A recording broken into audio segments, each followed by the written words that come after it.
12 men looked at me and said no. Not because I was ugly, not because I was poor, not because I was cruel, or stupid, or impossible to love. They said no because I couldn't stand up. My name is Emma Whitmore. I'm 22 years old, and I haven't walked since I was 8. A horse threw me. My spine cracked across a fallen log. The doctors came from Richmond, from Philadelphia. They poked and prodded and whispered to each other. Then I told my father the truth. She'll never walk again. She'll need a wheelchair forever. My father had that wheelchair built from mahogany and leather, the finest money could buy. He adapted our entire house, ramps, where there were steps, wider doorways, a bedroom on the ground floor, so I wouldn't need to be carried up and down stairs. But he couldn't adapt to Virginia society. In 1856, a woman's worth was measured by what she could do standing up, dance at balls, walk down church aisles, stand beside her husband at social functions, run a household on 2 working legs. I could do none of those things. So when my father started looking for a husband for me, the rejections came fast, and they came brutal. She's damaged goods. How would she walk down the aisle? It would be embarrassing. I need a wife who can stand beside me, not sit while others stand. And my personal favorite, the rumor that spread through Virginia like wildfire. She probably can't even have children. That last one wasn't even true. Doctors confirmed my reproductive system was perfectly fine, but rumors don't care about facts. Once the whisper started, I might as well have had plague written across my forehead by 1856. My father was desperate. He was 55 years old. His health was fine, but he knew he wouldn't live forever, and he knew what would happen to me when he died. Under Virginia law, a woman couldn't inherit property independently. The estate would pass to my male cousins, and my cousin Robert. He'd sell everything and stick me in some boarding house somewhere, living off whatever scraps of charity he felt like throwing my way. My father refused to let that happen, so he made a decision that would change everything. A decision so radical, so completely outside anything society would accept, that when he first told me, I was certain I'd misheard him. "I'm giving you to Jasper," he said. "He'll be your husband." I stared at him. Jasper, the blacksmith. The enslaved blacksmith. Yes. They called him Brute. 7 feet tall, 300 pounds of muscle, hands that could bend iron bars, shoulders so wide, he had to duck and turn sideways to fit through most doorways. The enslaved people on our plantation gave him space when he walked by. White visitors stared at him with a mixture of fascination and fear. Even the overseers treated him carefully, and my father wanted me to marry him. That night, I lay awake, trying to imagine it, living with a man I'd barely spoken to. A man society considered property. A man who looked like he could snap me in half without effort. I couldn't picture it, but I could picture the alternative. A life of dependency, a life in boarding houses, a life where I was everyone's burden, and no one's priority. So when morning came, I told my father I wanted to meet Jospeh. I actually talked to him before I agreed to anything. He had to duck to fit through the parlor doorway. That was my first thought when I saw him up close. Dear God, he's impossibly large.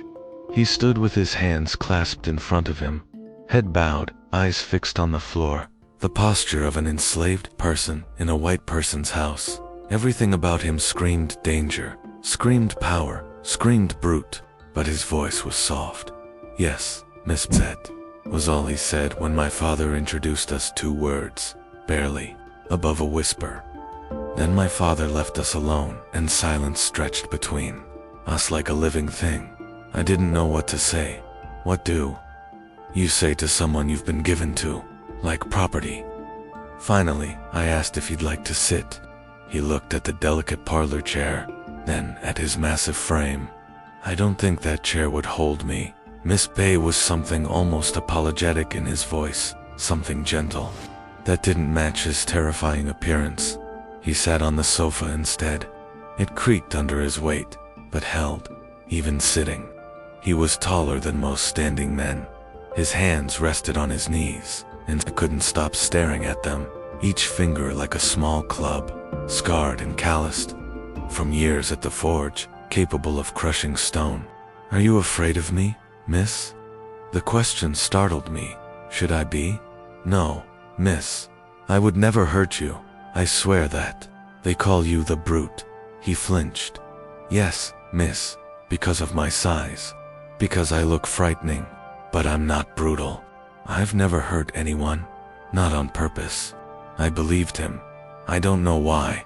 Maybe it was his voice. Maybe it was his eyes, which kept darting nervously around the room, never quite meeting mine.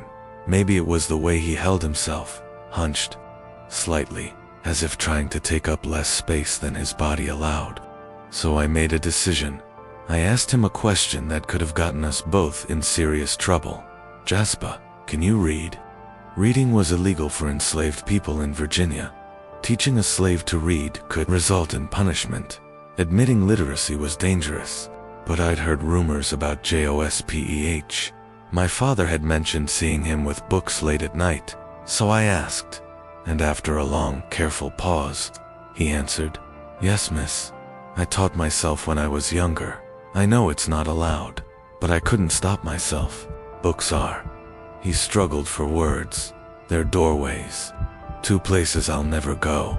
Two thoughts I'd never have otherwise." "What do you read?" "Whatever I can find. Old newspapers mostly. Sometimes I borrow books. I read slowly. I didn't learn properly. But I read. Have you read Shakespeare?" His eyes widened. "Yes, miss. There's an old copy in the library that no one ever touches. I read it at night when everyone's asleep, which plays Hamlet, Romeo and Juliet, The Tempest." His voice gained enthusiasm despite himself. "The Tempest is my favorite. The idea of Prospero controlling the island with magic, of Ariel wanting freedom, of Caliban being treated as a monster, but maybe being more human than anyone." He stopped abruptly, as if remembering where he was. "Sorry, miss, I'm talking too much." "No," I said, and I was smiling, genuinely smiling, for the first time in this entire bizarre situation. "Keep talking. Tell me about Caliban." We talked for 2 hours, about Shakespeare, about books, about philosophy and ideas. Jasper was self-educated, his knowledge patchy and informal, but his mind was sharp. His hunger for understanding was obvious, and as we talked, my fear dissolved. This man wasn't a brute. He was intelligent, and gentle, and thoughtful, trapped in a body that made everyone see a monster, just like I was trapped in a body that made everyone see a burden. By the end of that conversation, I'd made my decision. "If we do this," I told him, "I want you to know something. I don't think you're a brute. I don't think you're a monster. I think you're a person who's been forced into an impossible situation, just like me." His eyes grew wet. "Thank you, miss. Call me Emma. When we're alone, call me by my name." "I shouldn't, miss. That wouldn't be proper." "Nothing about this situation is proper. If we're going to be husband and wife, or whatever this arrangement becomes, you should use my name." He nodded slowly. "Emma." My name, in his deep, gentle voice, sounded like music. What happened over the next 9 months was something neither of us expected. It started as a routine. Joseph helped me with daily tasks my disability made difficult. He carried me when the wheelchair couldn't manage. He assisted with things I'd never imagined discussing with a man, but he approached everything with extraordinary gentleness. He asked permission before touching me. He averted his eyes when helping me dress. He maintained my dignity, even when the situation was inherently undignified. We built a rhythm together. In the mornings, he'd help me prepare for the day, then return to his work at the forge. Afternoons, he'd come back, and we'd spend time together. I'd watch him work, fascinated by how he transformed iron into beautiful, useful things.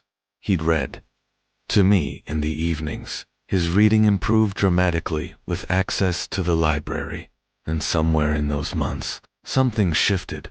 I started looking forward to seeing him, started listening for his footsteps, Started noticing the way his hands, those enormous, terrifying hands, could handle delicate objects with surprising care. I started noticing him one afternoon. I asked if I could try working the forge. He was skeptical. It's hot, dangerous, and I've never done anything physically demanding in my life, because everyone assumes I'm too fragile. But maybe with your help. He set it up safely, positioned my wheelchair near the anvil, heated a small piece of iron, handed me a lighter hammer. Hit right there. Don't worry about strength. Just feel the metal moving. I swung. Weak. Barely made an impression. Again. Put your shoulders into it. I swung harder. Better. The iron bent slightly. Good. Again. I hammered until my arms burned, and sweat poured down my face. Not a ladylike shimmer, or delicate glisten like I'd once imagined fine women described in novels. This was raw, dripping, honest labor. I wasn't even sure I liked it. But in that moment, my dislike didn't matter. What mattered was that I was doing it. I was doing something. My grip was clumsy, my aim shaky, but Jasper never laughed, never corrected me with anything but patient gentleness. The forge roared beside us, a beast of heat and hunger, and for the first time in my life, since that log broke my spine, I felt as if I were creating something more than just endurance. I was bending the metal me.1. The iron cooled. Jasper held up the slightly bent piece with both of his enormous scarred hands, turning it in the light as if it were a diamond, not a pitiful twist of metal. Your first project, he said softly. It's not much, but you made it. I blinked through the blur of tears, and then I was both laughing and crying freely, shamelessly, the tears falling down my cheeks as I leaned forward in my wheelchair, breathless. I made something, with my hands, with strength. Jasper looked down at me with eyes that had seen too much pain and not enough hope, and in them, I saw something else now. Pride, warmth, respect. Things no suitor had ever offered me, not even in pity. You're stronger than you think, Emma, he said. You've always been strong. You just needed the right activity. Something pierced my heart in that moment, quietly, completely. I had heard plenty of voices my whole life. Doctors, nurses, my father's worried words behind closed doors, servants trying to be kind through pity, strangers whispering when they saw me wheeled by. But no voice had ever made me feel seen, not like Jospis did right then. I watched him gently set the metal down beside the fire, hands that could snap logs like toothpicks, treating my bent scrap of iron as if it were a treasure crafted from gold. And that's when it hit me. That was the moment I realized I was falling in love with him. Not just a feeling, a falling, a slow, impossible, gravity-defying fall into a place I'd never been allowed to go. The love didn't come dressed in fairy tales. It didn't have ball gowns or glass slippers. It had soot and fire and iron between us. It had unspoken boundaries so thick we didn't dare cross them until the day we had lived in them, long enough to start erasing the lines ourselves.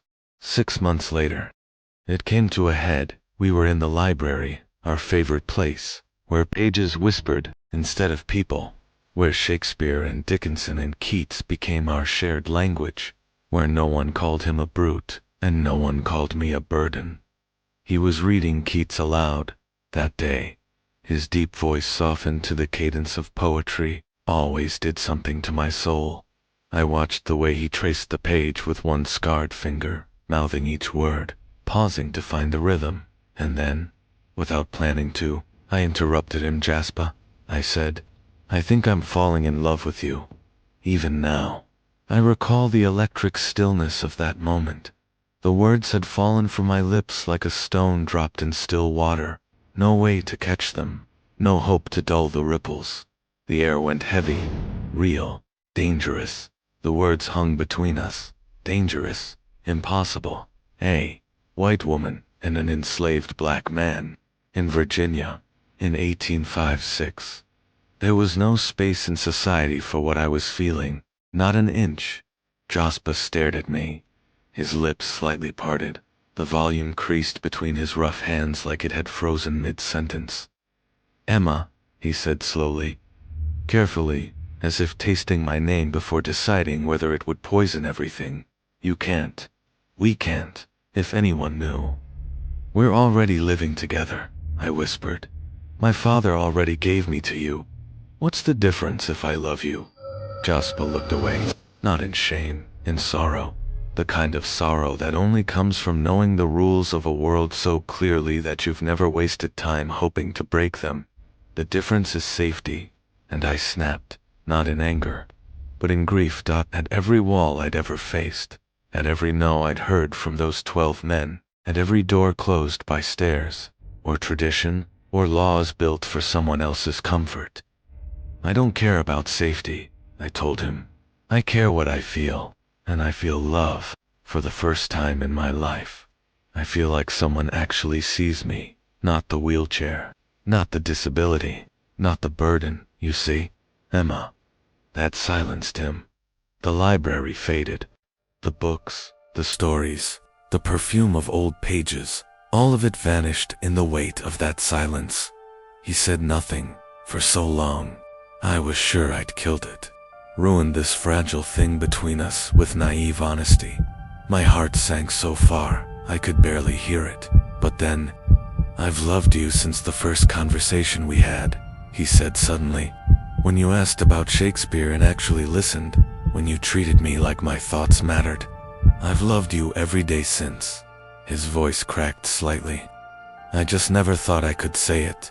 I swallowed the pain and whispered, "Say it now." He leaned forward, his hand closed very lightly over mine, like he still didn't quite trust the dream. "I love you." We kissed. My first kiss. At 20-2, with a man, society said, shouldn't exist to me, in a library filled with books that would condemn what we were doing. And it was perfect. My father discovered us in December. It was late. The fire was low. We hadn't even been doing anything scandalous, just holding hands, but our faces must have said everything. He entered without knocking, as he often did. Then I froze. His mouth opened. "You're in love with him?" It wasn't a question. It was an accusation, a verdict. I could have lied. That would have been the smarter thing. I could have claimed Joseph had coerced me, that it had been his idea. His advances. One lie would have saved me and damned him, but I couldn't. "Yes," I said, "I love him, and he loves me. And before you threaten him, know this. I initiated this. I pursued this. If you're going to punish someone," I looked him in the eyes, "punish me." What followed was the hardest conversation of my life. His anger was real, but so was his fear, not just for my safety, but for his belief that the world was solid and predictable. A white daughter marrying a black man, afraid or not, would ruin all his relationships, business ties, legacy. But in time, he surprised me. "There's no way to make this work in Virginia," he admitted days later. "Society won't accept it. Laws forbid it. If I keep Joseph here, suspicions will grow. Eventually, you'll both be destroyed." My heart shattered. I thought he would still separate us, still send Joseph away. But then, his voice calmed down. "So, I'm offering you an alternative." He freed Joseph. Legally, formally, with papers that could stand in any court up north. He gave me a chest of money, enough to start a life. He arranged our marriage in secret, through a sympathetic minister in Richmond. And then, he sent us away to Philadelphia, where we could exist as only people. Not monsters, not whispers, not property, not shame. We lived together for 38 bright, hard, beautiful years. Jasper opened a blacksmith shop, and I managed the bookkeeping. I watched his hands, those same hands that had once bent iron, lift our children into the air, rock them to sleep, teach them patience. We had 5 children. All of them are as brilliant and determined as their father, as stubborn and dreaming as their mother. In 1865, Joseph fitted me with braces he'd built by hand. And I walked again, one trembling, halting step at a time. But I walked. We grew old together, and I never tired of hearing him speak my name. I died on March 15th, 1895. Joseph died the next day. The doctors said his heart simply gave out, but our children knew the truth. He couldn't live without me, just like all those years ago at the forge. I began to learn I couldn't live without him. We are buried together in Philadelphia. Our headstone reads, Emma and Joseph Freeman. Married 1857, died 1895. Love that defied impossibility. They called me unmarriageable. They called him a brute. They were wrong about both of us and the desperate father who once gave me away. He wasn't arranging protection. He was arranging destiny. He just didn't know it yet.